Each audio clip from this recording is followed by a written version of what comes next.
요즘 AI 얘기 정말 많이 하죠? 근데 이 AI 열풍의 한가운데 바로 우리나라에 전력 문제가 있다는 거 혹시 들어보셨어요?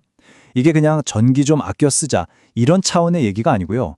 이제는 AI 시대에 국가의 생존이 걸린 전력이 됐다는 겁니다. 전력, 과연 복지일까요? 아니면 생존의 문제일까요? 오늘 이 질문에 대한 답을 한번 찾아보려고 합니다. 자, 그럼 본격적으로 한번 시작해 볼까요? 여러분, 한번 생각해 보세요.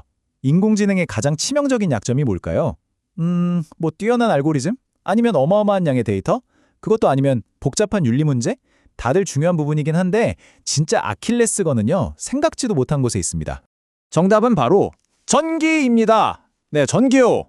이게 그냥 전기가 아니라 정말 상상도 못할 만큼 막대한 양의 전기가 단 1초도 안 끊기고 안정적으로 쫙 공급되어야 한다는 거죠. 우리가 와, 대단하다 감탄하는 그 모든 AI 혁신이요?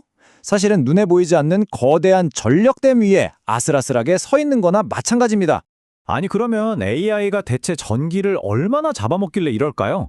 그리고 이게 왜 한 나라의 흥망을 좌우할 만큼 심각한 국가 경쟁력 문제가 된 걸까요? 지금부터 AI의 이 끝없는 에너지 갈증, 그 실체를 한번 들여다보겠습니다. 우리가 보통 AI 하면 그냥 눈에 안 보이는 소프트웨어, 뭐 그런 걸 떠올리잖아요. 근데 그게 딱 절반만 맞는 얘기예요. AI의 뇌를 실제로 돌리는 건 결국 이 데이터 센터, 반도체 공장, 클라우드 같은 거대한 물리적인 시설들이거든요. 이 전기 먹는 하마들이야말로 진짜 AI의 심장이라고 할 수 있는 거죠. 바로 이 지점입니다. 생각해보세요.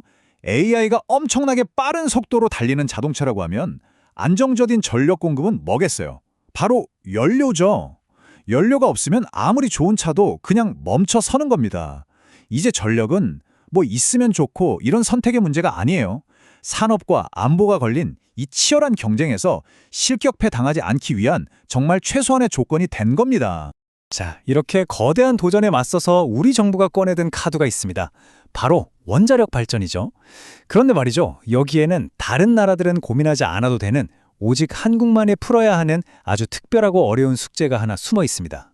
그게 바로 에너지 섬이라는 개념이에요. 이게 무슨 말이냐면 우리나라는 전력망이 다른 나라랑 연결이 안 되어 있어요. 말 그대로 혼자 뚝 떨어진 섬 같은 거죠. 그래서 만약에 전기가 부족해지면 일본이나 중국에서 빌려올 수가 없어요. 큰일이죠. 모든 위기를 오롯이 우리 힘만으로 해결해야 한다는 뜻입니다. 이렇게 혼자 고립된 에너지 섬이다 보니까 다른 무엇보다도 안정성이 중요해질 수밖에 없는 거예요. 예를 들어 재생에너지 좋죠. 좋은데 날씨에 따라서 발전량이 막 오락가락하잖아요. 이걸로는 AI 시대가 요구하는 24시간 내내 한순간도 끊기면 안 되는 전력을 보장하기가 아직은 어렵다는 판단이 선 거죠. 그래서 정부가 결국 예측 가능하고 안정적인 원자력을 다시 선택하게 된 겁니다. 자, 그런데요. 여기서 진짜 문제는 그래서 원전을 짓느냐, 마느냐 이 결론 자체가 아니었다고 해요. 비판의 목소리가 향하는 곳은 이 결정을 내리기까지 너무나 많은 시간을 낭비해버린 그 혼란스러웠던 과정 그 자체입니다. 이 타임라인을 보시면 그 혼란이 한눈에 보입니다. 정부 계획은 이미 딱 정해졌는데 갑자기 장관과 대통령의 말이 서로 엇갈리기 시작해요. 그러면서 모든 게 그냥 올스톱 된 거죠. 그 사이에 전 세계 AI 기술은 정말 빛의 속도로 달려나가고 있었는데 정작 한국의 에너지 정책은 방향을 잃고 귀중한 시간만 흘려보낸 셈이 된 겁니다. 이런 지적이 나옵니다.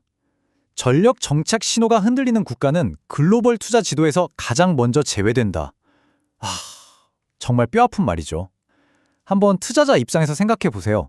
수십 년을 보고 데이터 센터나 반도체 공장을 지어야 하는데 당장 내일 전기 공급이 어떻게 될지도 모르는 불확실한 나라에 과연 누가 수조 원을 투자하고 싶을까요? 비판은 여기서 그치지 않아요. 그동안의 논의 과정 자체가 아예 핵심을 비껴갔다는 겁니다. 그러니까 가장 어렵고 진짜 중요한 문제 있잖아요. 예를 들면 사용 후 핵연료 이거 어디에 어떻게 처리할 거냐, 부지는 그럼 어디로 할 거냐 같은 근본적인 질문은 슬쩍 피하고 상대적으로 덜 중요한 기술적인 문제만 뱅뱅 맴돌았다는 거죠.